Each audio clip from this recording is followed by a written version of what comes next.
Good morning बच्चों। आज हम पढ़ेंगे साझेदारों का पूंजी खाता कैसे तैयार करते हैं। तो सबसे पहले साझेदार का पूंजी खाता तैयार करने की दो पद्धति है। एक है स्थिर पूंजी पद्धति और दूसरा है परिवर्तनशील पूंजी पद्धति। स्थिर पूंजी पद्धति के अंतर्गत हमको साझेदारों का दो खाता तैयार करना है। एक साझेदारों का पूंजी खाता और दूसरा साझेदारों का चालू खाता।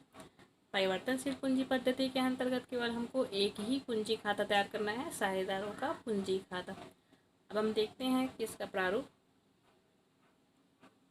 जब पूंजी स्थिर हो, मतलब स्थिर पूंजी पद्धति के अनुसार यदि हमको साझेदारों का खाता बनाना है तो साझेदारों का पूंजी खाता और साझेदारों का चालू खाता बनाना है। तो सबसे पहले साझेदारों का पूंजी खाता। यहाँ पर मैंने कॉलम खींचे हैं, विवरण ए बी, विवरण ए बी। यहाँ पर दो पक्ष है, एक विकलन पक्ष है और एक समाकलन पक्ष है। मैंने यहाँ पर सिर्फ ए और बी दोनों पक्ष में लिखा है। तो ए और बी इसलिए लिखा है कि यदि फर्म में दो साझेदार हैं तो ए और बी को लिखेंगे। यदि तीन साझेदार रहेंगे तो यहाँ पर तीन कॉलम आ जाएगा, ए बी और सी। उसी तरीके से समाकलन पक्ष में भी ए बी सी। तो यहाँ पर प्रारूप को पढ़ने के लिए केवल ए और बी का एग्जाम्पल लिया है। यहाँ पर समाकलन पक्ष में हमको लिखना है शेष लाया गया। शेष लाया गया की राशि जो है साझेदारों का जो पूंजी रहेगा उसको हमको लिखना रहेगा। एक ही पूंजी वाले कॉलम में लिखेंगे, बी की पूंजी की राशि को बी वाले कॉलम में लिखेंगे। फिर उसी राशि को हम विकलन पक्ष में शेष ले गया, अमाउंट वही रहेगा जो शेष लाया गया वाले कॉलम में लिखे हैं। ए की कॉलम में ए की पूंजी की राशि, बी के कॉलम में बी की पूंजी की राशि। फिर दोनों पक्ष का हमको क्या करना रहेगा, टोटल करना है। इस साझेदार के पूंजी खाते में केवल साझेदारों की पूंजी की राशि को ही लिखना है, शेष लाया गया करके लिखना है और उसके बाद उसी राशि को शेष ले गया करके लिखना है और दोनों का हमको टोटल करना है।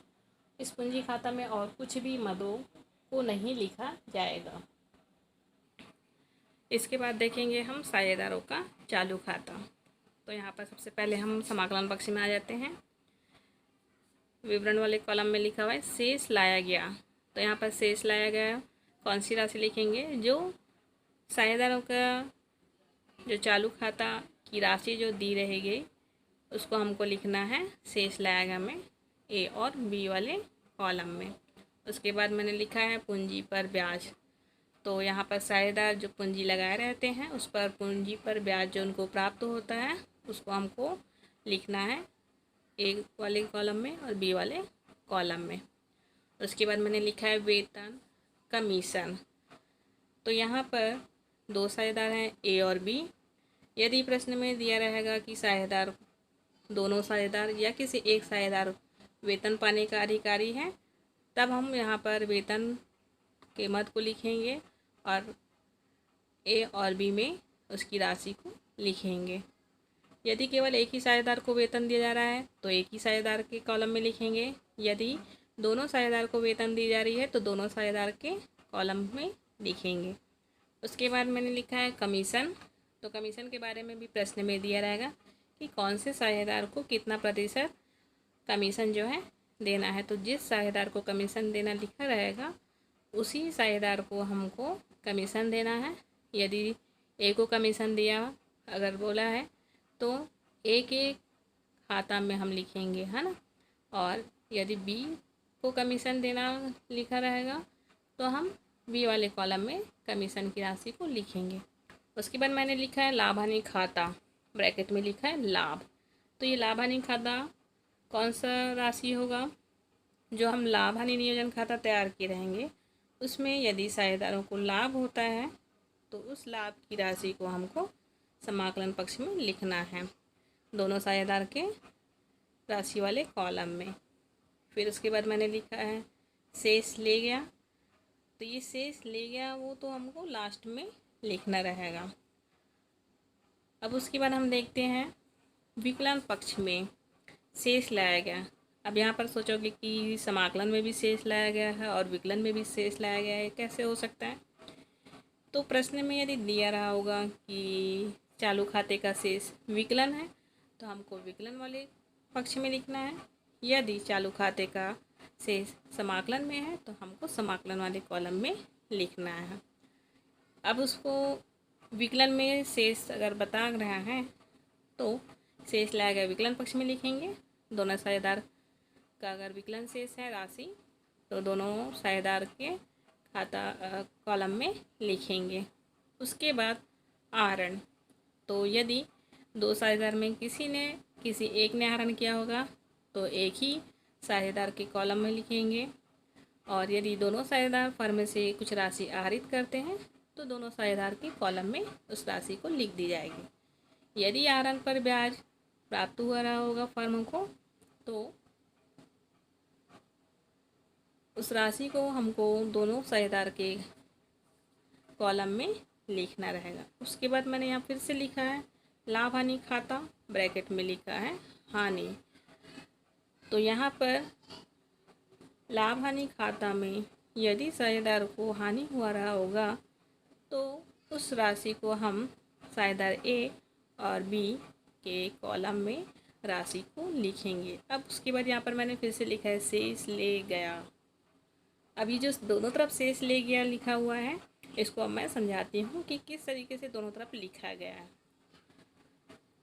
सबसे पहले हम आते हैं समाकलन पक्ष में। हमको यहाँ पर टोटल करना है, तो टोटल करने के लिए पहले एक रफली दोनों पक्षों का टोटल कर लेना है, योग कर लेना है और देखना है कि कौन सा पक्ष जो है ज़्यादा है।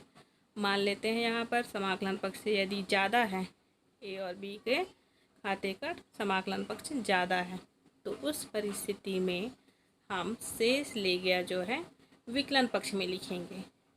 और यदि विकलन पक्ष का योग जो है अधिक होता है तो उस परिस्थिति में हम शेष ले गया जो है समाकलन पक्ष में लिखेंगे।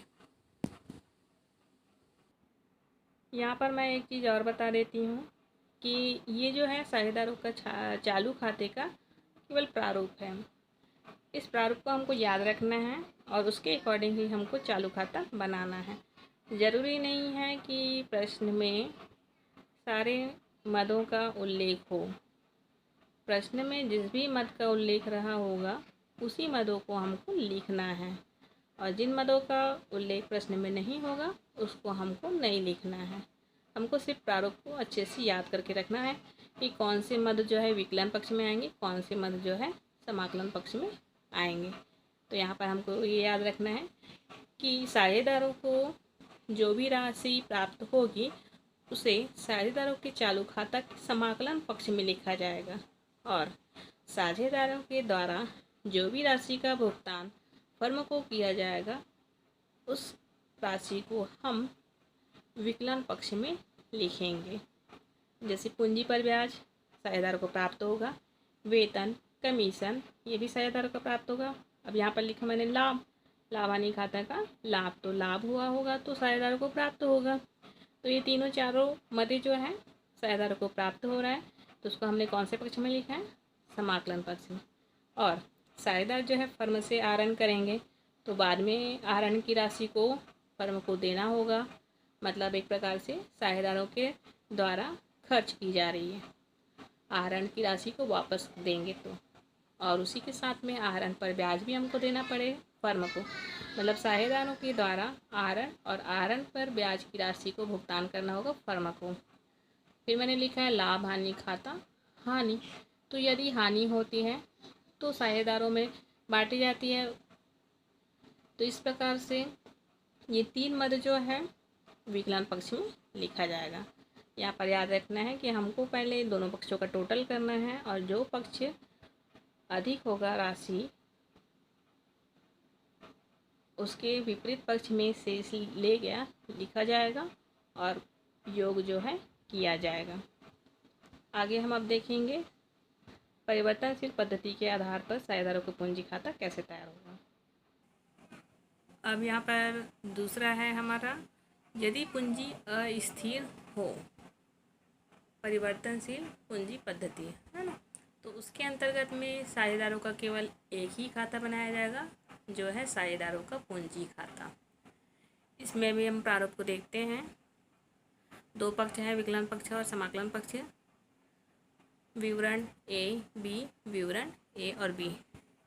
अब सबसे पहले हम समाकलन पक्ष में ही आएंगे। तो इसमें देखेंगे शेष लाया गया, मैंने समाकलन पक्ष में लिखा है शेष लाया गया। तो यहाँ शेष लाया गया मतलब साझेदारों की कौन सी राशि लिखी जाएगी, साझेदारों की पूंजी की राशि को शेष लाया गया में लिखी जाएगी। उसके बाद फिर जैसे साझेदारों का चालू खाता बनाए थे उसी के जैसे है सेम मदें जो है समाकलन पक्ष में लिखी जाएगी। पूंजी पर ब्याज, वेतन, कमीशन, लाभ हानि खाता, जो लाभ हो रहेगा वो शेष ले गया वो है, बाद में हम देखेंगे। उसके बाद हम विकलन पक्ष में देखेंगे।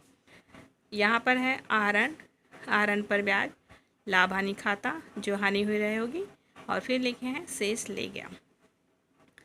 चालू खाता जैसे सेम ही साझेदारों का पूंजी खाता है। इसमें कॉमन ये चीज़ है कि परिवर्तनशील पूंजी पद्धति यदि बोला गया है या फिर साझेदार की पूंजी अस्थिर है, तो इस स्थिति में एक ही खाता जैसे बन रहा है साझेदारों का पूंजी खाता, तो उस पूंजी खाते में साझेदारों से संबंधित सारे जो व्यवहार हुए रहे होंगे उसको हमको विकलन और समाकलन पक्ष में लिखना है और टोटल करना है, और उसके बाद शेष ले गया हमको निकालना है। तो यहाँ पर मैंने समाकलन पक्ष में ही बस लिखा है शेष लाया गया। तो साझेदारों का जो पूंजी रहेगा वो हमको सिर्फ समाकलन पक्ष में लिखना है। चालू खाता में विकलन और समाकलन दोनों पक्ष में हो सकते हैं, लेकिन यहाँ पर साझेदारों के पूंजी खाता यदि हम बना रहे हैं तो समाकलन पक्ष में ही शेष लाया गया लिखना है। और साझेदारों को पूंजी पर ब्याज, वेतन, कमीशन, लाभ, ये जो है साझेदारों के लिए आय है तो उसको हम समाकलन पक्ष में लिखेंगे। जिस भी साझेदार को जो भी मदों से राशि प्राप्त हुई होगी उसको उसी राशि वाले कॉलम में लिखेंगे। यदि ए को वेतन मिला है तो हम सिर्फ ए वाले कॉलम में ही लिखेंगे, बी के कॉलम में नहीं लिखेंगे। यदि कमीशन बी को मिला है तो केवल बी वाले कॉलम में लिखेंगे, ए के कॉलम में नहीं लिखेंगे। लाभ होगा तो ए और बी को दोनों वाले कॉलम में लिखेंगे, और यदि हानि हुआ तो हम उसको विकलन वाले कॉलम में लिखेंगे। उसके बाद विकलन में मैंने लिखा है आहरण और आहरण पर ब्याज। तो यदि साझेदार आहरण किया होगा तभी हम आहरण की राशि को लिखेंगे। यदि आहरण पर ब्याज की राशि दी गई होगी तभी हम ब्याज की राशि को साझेदारों के खाते में लिखेंगे। यदि हानि हुई होगी तो ए और बी के कॉलम में हानि को राशि को लिखेंगे। अब शेष ले गया कि प्रोसेस वही रहेगा, दोनों पक्षों का हम योग करेंगे और उसके बाद दोनों का तुलना करेंगे कि कौन से पक्ष का योग अधिक है। यदि समाकलन पक्ष का योग अधिक है तो हमको विकलन पक्ष में शेष ले गया करके लिखना है और टोटल करना है।